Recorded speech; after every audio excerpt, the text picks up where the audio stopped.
We've started on time today, which is, you know, way different than all the other times, so we're going to give it a couple minutes, let all the people that expect us to be late to just sort of log in and catch up. No, I'm just kidding. All right, we're gonna go right ahead. Very exciting show for you guys tonight. Tonight we are welcoming a couple of Sony's corporate elite. We've got Tony and George in the audience. In case you guys fire off any questions that I can't handle myself, we're going to draw on their support. Very brilliant guys.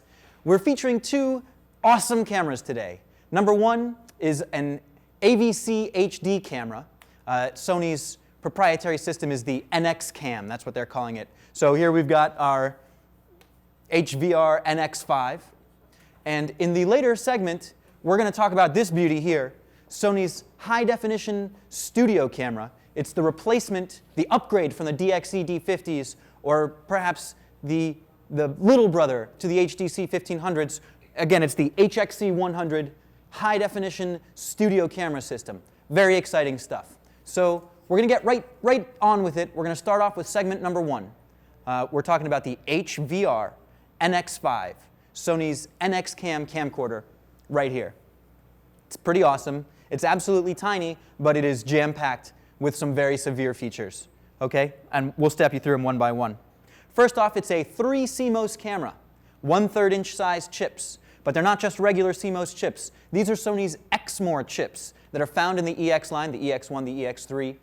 Something very special about the Exmor line of CMOS chips is that you no longer have your light capture chips on one end and your A to D conversion on the other. Sony's combined the two of them. So that's what's special about Exmor CMOS. It's color capture and analog to digital conversion. What that gives you is, number one, fewer electronic pieces in the way, so you've got lower energy consumption, and additionally, it allows for that awesome low-light functionality that you're familiar with in the EX series of cameras, the EX1, the EX3. They can pretty much almost see in the dark. Well, even though this chip is a little bit smaller, it's a 1/3 inch instead of the 1/2 inch, it still does outstanding performance in low light. 1.5 lux is its lowest rating. So if you're in a nightclub, if you're at a concert, if you're somewhere where you can't guarantee gorgeous lights, you need a low-light camera, this is it. All right, let's talk about the outside of the camera. Let's talk about the lens for a moment.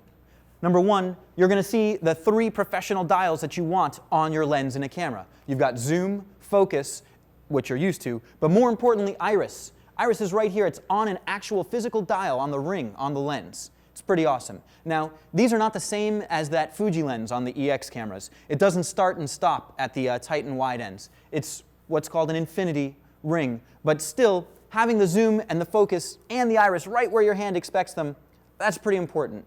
You don't have to fidget with buttons on the side to get manual control of your iris. Very awesome. And speaking about the iris, the actual physical iris in this lens, 6 blades. Okay, Sony's promoting this as a 6-blade iris. We haven't heard much about the count of blades in the other cameras, maybe because it wasn't as exciting. But here we've got an exciting 6-blade iris. What does that do? Well, with each individual blade, the more you've got, the closer you've got to your circular opening, right? You're not going to have any linear cuts because with so many blades, you're closer approximating that circle of light.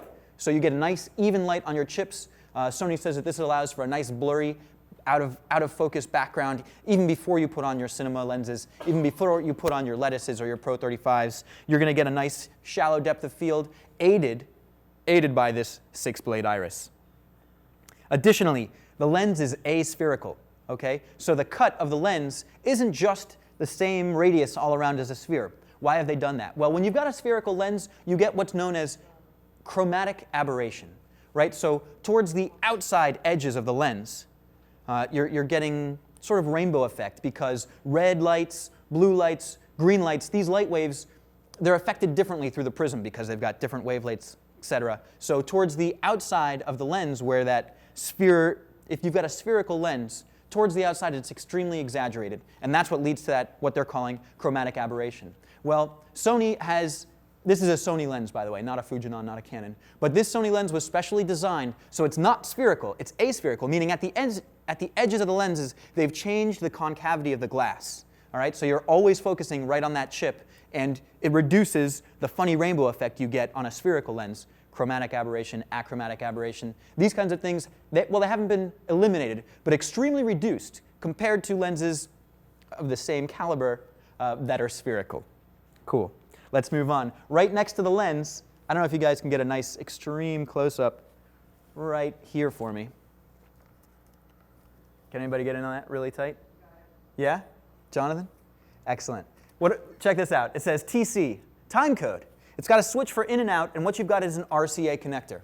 So here we've got a camera, right? It's little and tiny, but it's got a way to match up timecode against multiple cameras. Let's say you've got two NX cams. You set one to be the master and the second to be the slave. You can come out of that one and into this one, lock up your timecode. What if you've got a more elaborate setup? What if you're shooting a concert with EX3s or any camera really, and you're syncing up timecode across all the cameras? Take one camera as the master, or even use a timecode generator if you're really going ritzy, and take your timecode into a DA, send out of the DA a timecode signal to every single one of your cameras, and now your little baby NXCam is going to accept that timecode signal from the DA right in here and remain locked. Same timecode across all of your cameras. That's pretty awesome. So it works great, obviously, as a standalone camcorder, but Sony's incorporated this feature to aid in your multi-camera shoots. Very awesome. Additionally, on the outside, let's take a look at the back. You'll notice we've got our HD SDI signal coming out. Not all the little cameras have this SDI signal. Very important to have. You want to get into your broadcast monitors. You want to go directly to your record deck. You want to come into a broadcast switcher. Composite isn't going to do it. HDMI, not going to do it. But HD SDI will, and this camera's got it. Now, what about on the opposite end? What if you're getting, what if you need to show up to the set with a nice 32-inch plasma, but it doesn't have HD SDI input? It's something you've brought from home that's sort of doing it for you. Or you're back in the editing room and you want to show off to your client on the largest monitor you've got. Largest monitor you've got may only have HDMI input. Luckily, HDMI output. Can you get on there again for me, Jonathan? HDMI output. Also comes with your standard component output, which can be high definition or low definition. Also includes your standard red, white, and yellow video and stereo audio. So your standard definition output, of course, you'll have to be down converting, right? Or in standard definition, which we will get to later. But a full feature set of video outputs. So definitely, when you're in playback mode from the camera, you can have both the HD SDI and the HDMI outputs live. Allegedly, unconfirmed, but we'll confirm it later, you can, in live mode, also have both HD SDI and HDMI output. Don't quote me on that. We still want to put it up on our bench and run a few more tests on it. But in playback mode, pretty awesome, both HDMI and HD SDI output. Even more awesome than just having those outputs.